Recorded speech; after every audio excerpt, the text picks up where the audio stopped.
The Girl in the Cemetery. Posted by u/dirtybirdie523. When I was 17, I'm 24 now, I visited a cemetery at night with a small group of friends. We were just going to look at the graves, give a little love to the graves that looked like maybe no one visited them anymore because they were from so long ago.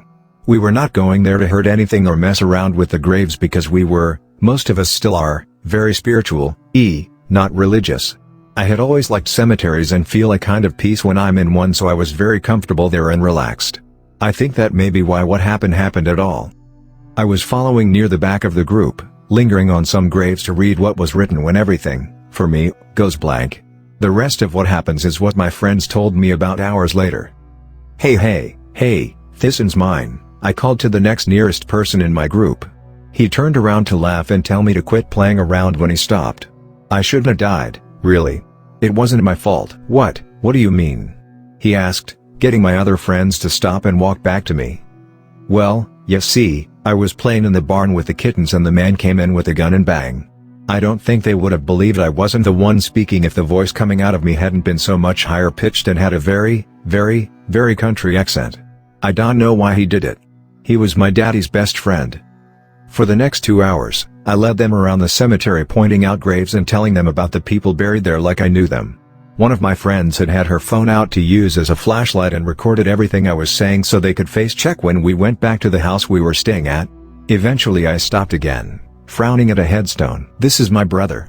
He got to live a long time. It's not fair, I wanted to live, too, I said, stomping my foot before just collapsing on the ground. I didn't wake up until we got home that night and I remember I had the worst headache of my whole life. My friends showed me the video, then we all looked up as much as we could on the internet to see if I had been right. I was right about everything except one thing. The grave I had collapsed on top of hadn't been the brother of the girl who had supposedly possessed me.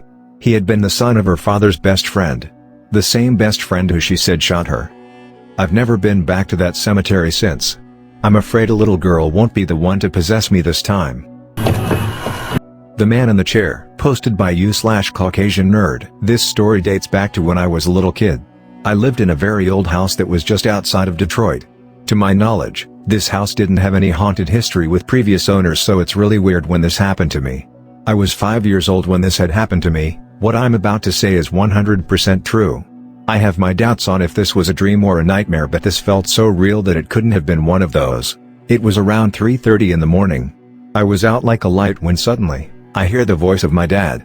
In a very calm tone, he told me, "Hey buddy. It's time to wake up for school." Me, being the kid I was, thought it was actually my dad saying that.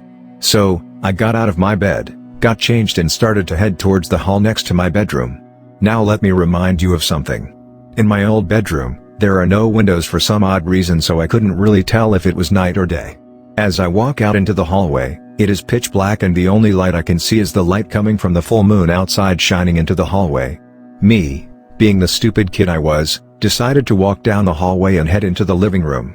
Now just to give you the visual of the living room, when you walk down the hallway from my room, the first thing you see is a big window right in front of you on the opposite side of the room.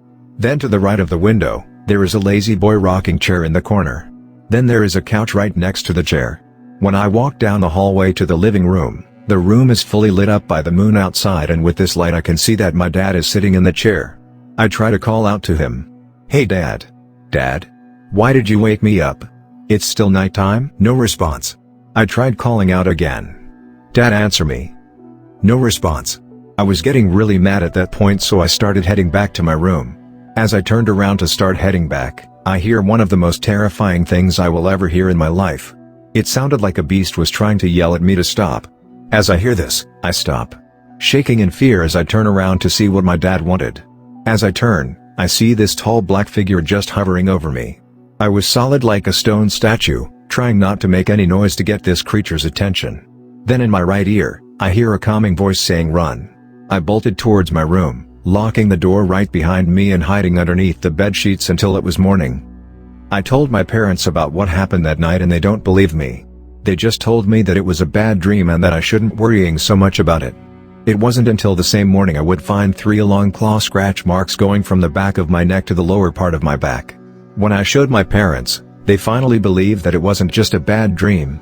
They called a priest to have him bless the house, and nothing even ghostly related has ever happened in that house again. A few years later, we had to move out of the house due to the size of the house. We would end up with a house that had 2 stories. To this day, I have no idea what I saw or what I encountered on that night. One thing's for sure, I have believed in the paranormal since that night.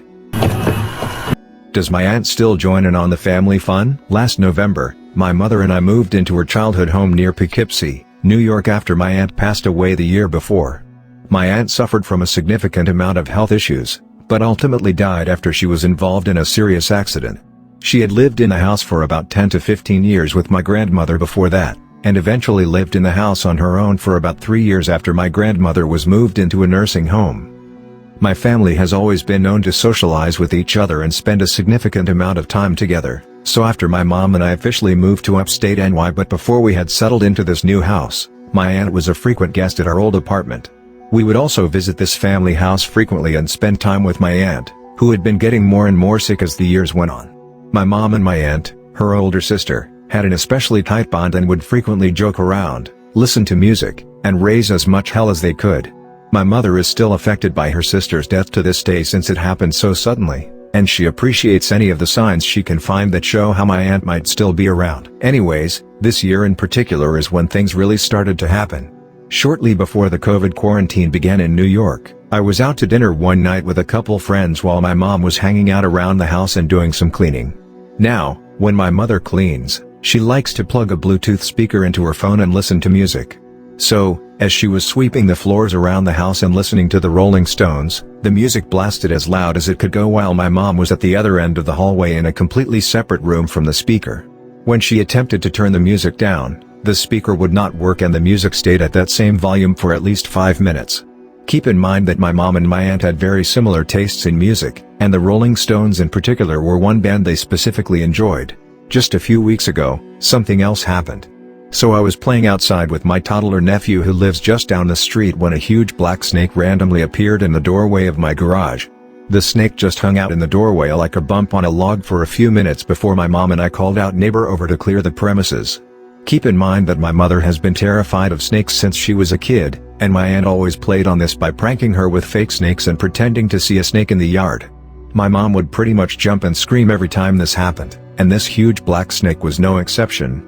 Now for the last part. Even though I've always been fascinated by the paranormal, I had always questioned the existence of spirits and ghosts since I never actually had an experience with one. That all changed just a few weeks ago. I was working on some yard work with my mom outside when I desperately had to pee, so I excused myself and ran into the house.